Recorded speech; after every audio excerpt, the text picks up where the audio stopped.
अघि यहीँनिर गडाङगुडुङ गर्नु चाहिँ आज 2082 साल 6 महिना 29 गतेको दिन हिजो र अस्तिको दिन लगातार बर्सातपछि आज घाम लागेको छ। हामी जोरसाल हुँदै लाग्यौँ अब ताप्लेजुङतर्फ। मेन भनेको इलाम जाने बाटोतिर चाहिँ निकै क्षति भएको रहेछ। यता ताप्लेजुङ जाने बाटोमा चाहिँ अब अहिलेसम्म चाहिँ खासै देखिएको छैन। म यहाँ खोला आइपुगेँ। यहाँ खोलाको पुल आम्मामामामाम पानी हटेरिका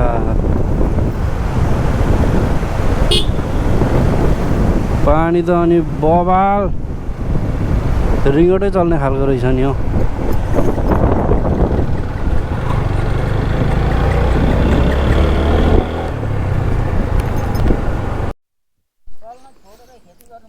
कसरी छोडो त्यो चल्दैछ र त खेती गर्दै हुन्छ त। त्यो के रोप्नु भएको? ए दल चाहिँ अनि हाम्रो यामनाथजी खोइ कहिले? ए हिजै?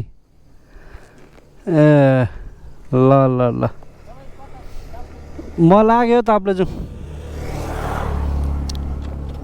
ल।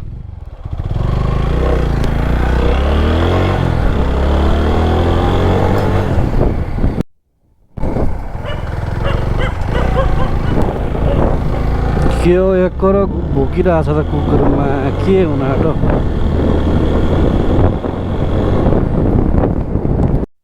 ठाउँ चाहिँ यसरी गएको रहेछ। यत्रो ढुङ्गा पल्टेको रहेछ।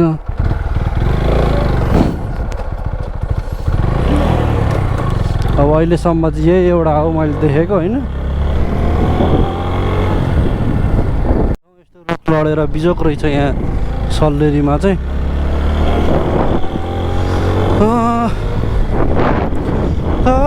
नाचो अङ्गालोमा झुल्किरी नाचे जस्तै गुराँसे नागी ऊ पारि देखेको चाहिँ फिल्म बजार हो। आज बबाल खुलिरहेछ। यो 2 दिनको बर्सात रोकिएपछि आज मजाले खुलिरहेछ। मलाई यहाँनिर चाहिँ बिग्रेको छ जस्तो लागिरहेको थियो बाटो, तर ठिकै रहेछ। यो चाहिँ जोर पक्रेदेखि ठिक्क गोपेटा जाने बाटो हो कि बिचको बाटो हो। यो चाहिँ खतरा बिग्रेको होला सोचिरहेको थिएँ। ठिकै रहेछ। यतिको धन्न बिगारेको रहेनछ ढुङ्गाहरू खापेर।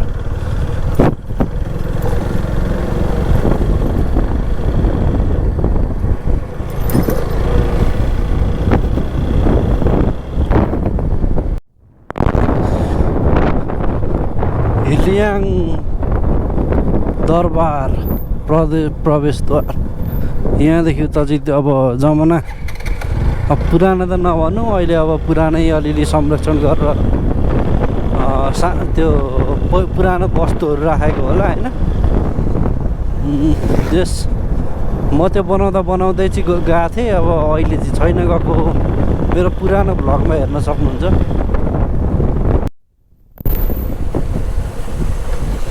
अहिलेसम्म ठिकै छ होइन। अब हाम्रो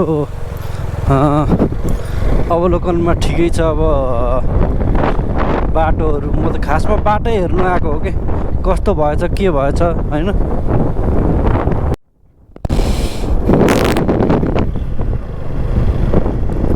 भालुचोक पनि सुनसानै रहेछ सधैँको तुलनामा। यो दसैँ लागेरै हो। प्राय चोक सानो चोकहरू अलि उनै छ, मन्दी नै छ। हुन त बजारहरू पनि मन्दी नै छ आजभोलि।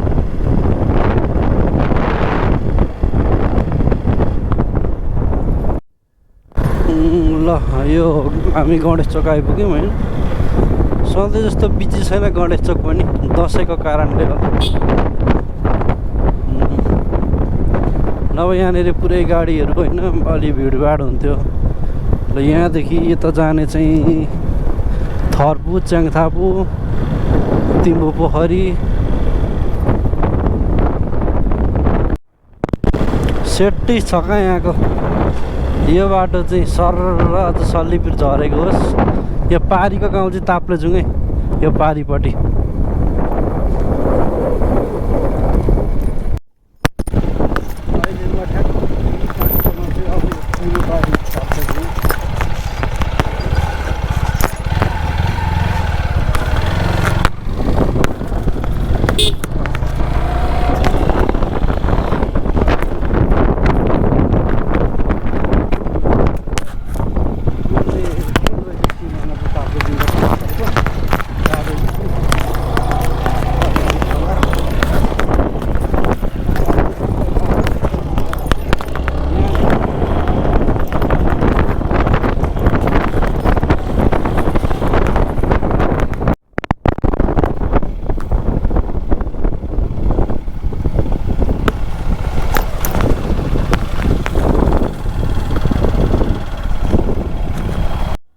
झन् झरेछ मेरो।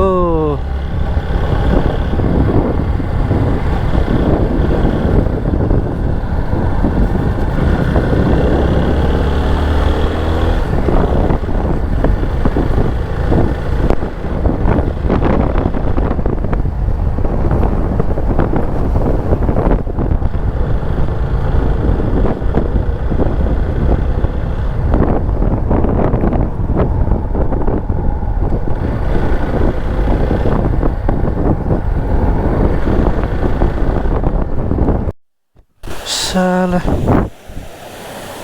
अघि यहीँनिर गडाङगुडुङ गरेर गर्नु चाहिँ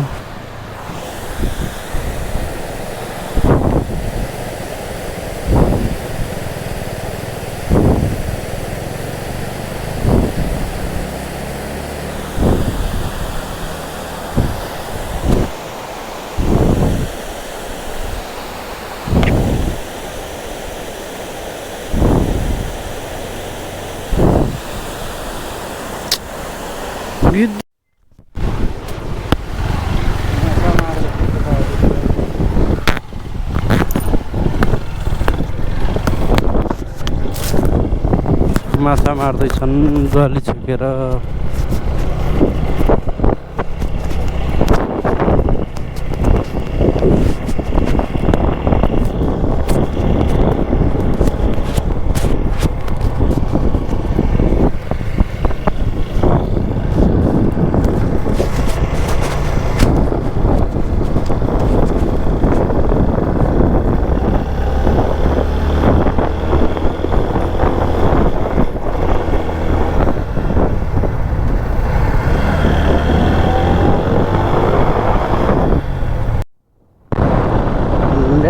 यो चाहिँ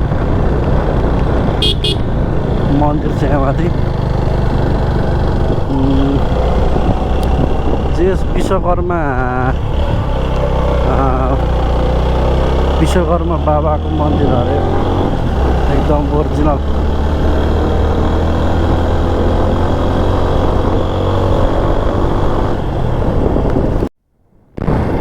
यो बाटो चाहिँ उता दोभान जाने बाटो, यो देब्रेतिर जाने बाटो चाहिँ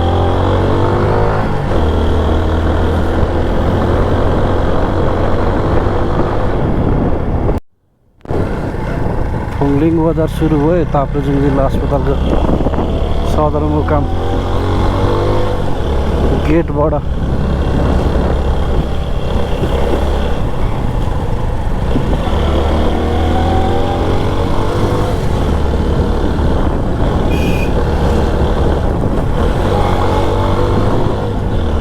एकदम पुरानो बाटो है यो, मान्छेहरूले खनेरै बनाएको भ्याएको साकु त्यो थिएन त्यो टाइम, नेपालमा थिएन। अब इन्डियातिर त थियो पनि होला, यो मान्छेहरूले नै खनेर यसो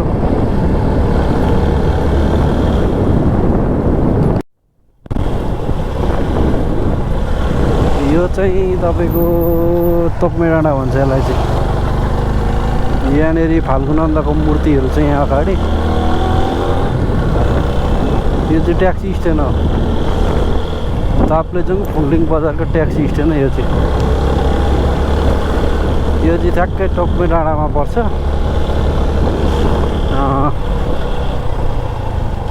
बजार सुरु भएको अघि नै हो।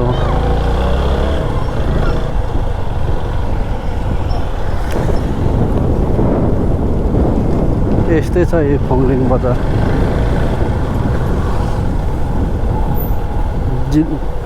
नेपाल पूर्वी सबभन्दा अन्तिम जिल्ला पहिलो जिल्ला भन्नुहुन्छ कि अन्तिम जिल्ला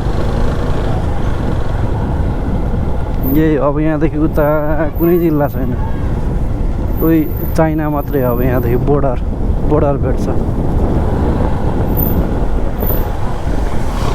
अब यहाँनिर दुईवटा बाटो छ तपाईँको, दो बाटो भन्छ यसलाई। देब्रेतिर भनेको यता चोक, अर्को चोक जाने, यता दाहिनेतिर भनेको पाथिभरा मन्दिरतिर जाने बाटो हो यो। पहिला एउटा मात्रै बाटो रहेछ अनि एकदम सानो बाटो भएर एकदम यो गाडीहरू आवत जावत हुनु गाह्रो भएर अहिले दुईवटा बाटो बनाएको रहेछ। यो चाहिँ माथिल्लो बाटो हो। यो बाटो यता पाथिभरा पनि जान्छ।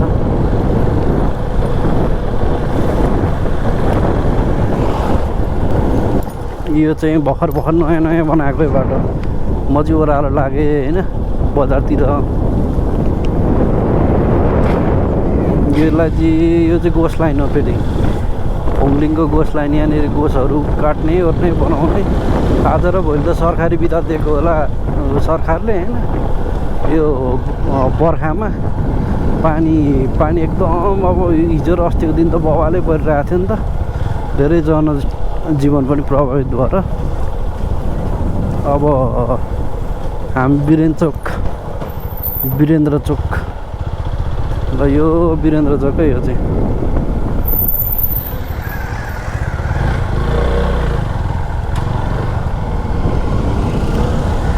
सुनसान छ आज वीरेन्द्र चोक पनि।